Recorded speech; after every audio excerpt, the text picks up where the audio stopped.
Meanwhile, House Republicans' China Task Force releasing a new report which addresses the Chinese Communist Party's, quote, malign global agenda. The report outlines a blueprint for bipartisan actions Congress and the administration can take to address the threat of China.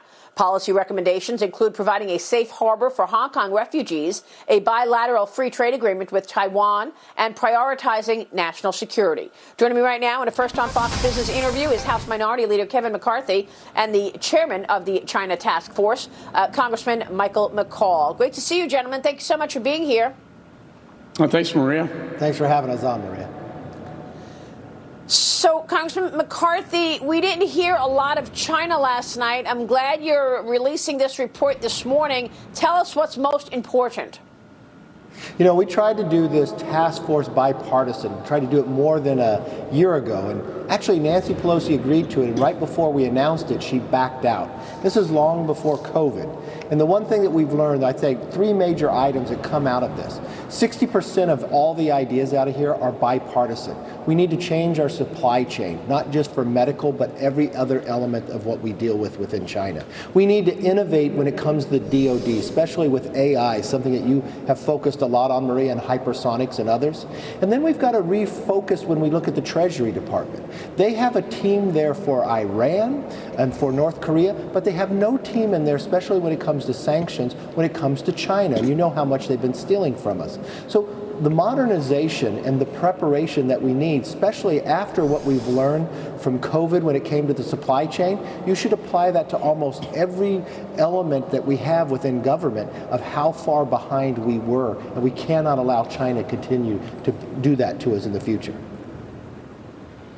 Well, I think that's incredible that we don't have that in Treasury when we have specific areas of Treasury focused on Iran, North Korea, but not on China. That makes no sense. I'm so glad that you brought this up in this very important report. Congressman McCaul, yeah, go ahead. No, we just need more Mandarin speakers as well. There's so many elements of what we were woken up to the real challenge after COVID and the supply chain, and looking at every department in government, there's a lot of weaknesses there that China has taken advantage of us on, that we really have to open up our eyes and do something much different. And that's what this report really shows the rest of the country. This is a very important report. Congressman McCaul, let me ask you why it's okay for Joe Biden to dodge questions about China. He dodged all questions relating to his kids when we know that Hunter Biden was on that plane, Air Force Two, and then took money from the Chinese Communist Party. One issue, I think, is that China has been very strategic in terms of identifying people that will help them, so whether that's in business, in academia, or even in Congress. How come Nancy Pelosi won't allow the Democrats to be part of this task force?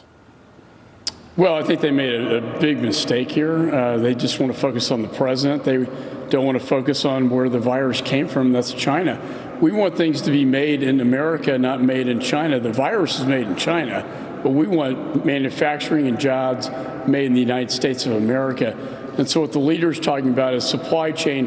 How can we decouple what's really national security related and bring it back home where it's going to protect our national security, but also provide more manufacturing jobs, be really good for the economy.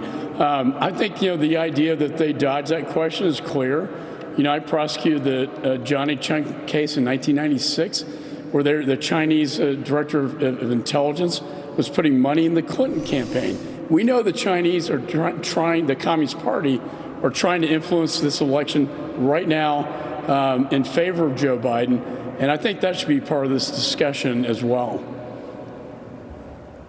Yeah, absolutely. And one of the issues has been the supply chain. Congressman McCarthy, you have made a commitment to America in terms of creating jobs should you become the speaker and take the majority in the House of Representatives this upcoming November. That commitment to America zeroes in on job creation. How long is it going to take to get these 10 million jobs created that you believe you can fire up from moving supply chains back to America? Well, we believe we'll create 10 million new jobs within the next year at the end of it. But one of the elements of making that happen is exactly this, taking a lot of these recommendations that are inside this China task force. Because what it will do is bring the jobs back to America. And when we're looking at the supply chain, just simply, we don't make penicillin, we don't make vitamins in America anymore. Think for a point, if this was something beyond COVID, if this was a national defense challenge, would we be able to resupply the businesses that we have? Are we too coupled with China itself? What we're finding is the answer is yes. And China has been utilizing this for quite some time. If you go back to 2011, we have a president of the United States, Barack Obama, praising the rise of China and saying it was positive for America. Well, now we're finding out that is not the case. And so we have to rethink what we are doing. That's why we looked at every single department. There's more than 60% of this is actually bipartisan. These can be bills that we can move and pass. 1/3 of them we have already either passed the House or the Senate. But you brought a good point up, Maria. Why are the Democrats not helping with this? Why did Nancy Pelosi pull back? I'm not sure what the Communist Party has on the Democrats, but it's pretty powerful. And we're reading in the paper a lot of FBI reports that China, the sophistication that they have of what they've been able to do to the supply chain, they're now applying that when it comes to the election, and they have determined who they want to win this election, Joe Biden. And it was interesting to me how little he would talk about China, or even bring up when he was vice president to allow Hunter Biden to fly with him to get billions of dollars from China. He never said anything that Hunter did something wrong, or that he would stop him if he was to become president of doing that again. Yeah, I mean, you would have thought that China would have taken up more time in the debate last night. There was about 15 minutes spent on the Green New Deal and the climate. Real quick before you go, I'm going to speak with Lee Carter in a moment. She's going to give us the dials and what she took away from the debate last night. Let me get a quick comment from each of you on what struck you most from the first presidential debate last night. Kick us off. Kevin McCarthy.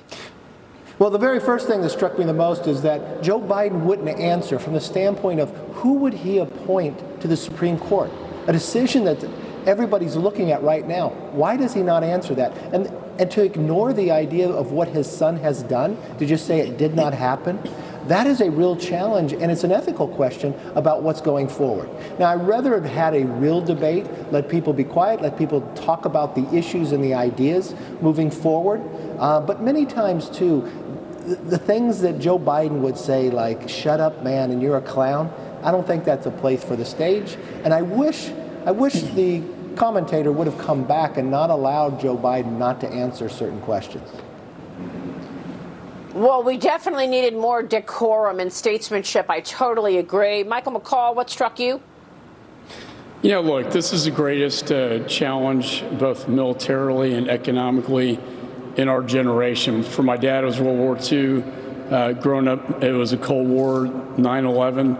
This generation, this is the biggest challenge we have, the greatest foreign policy challenge we have.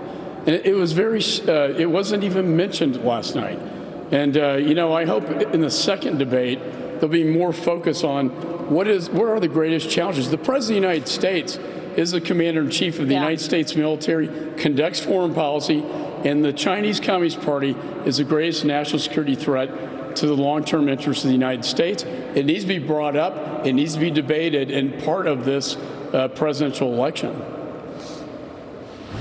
Yeah, we also didn't hear anything about Middle Eastern peace, which actually we're seeing for the first time in 40 years or so. But, gentlemen, the conversation continues. Thank you very much for breaking that news on the show with your new China Task Force report. Kevin McCarthy and Michael McCaul, we will see you soon. Congressman, thank you.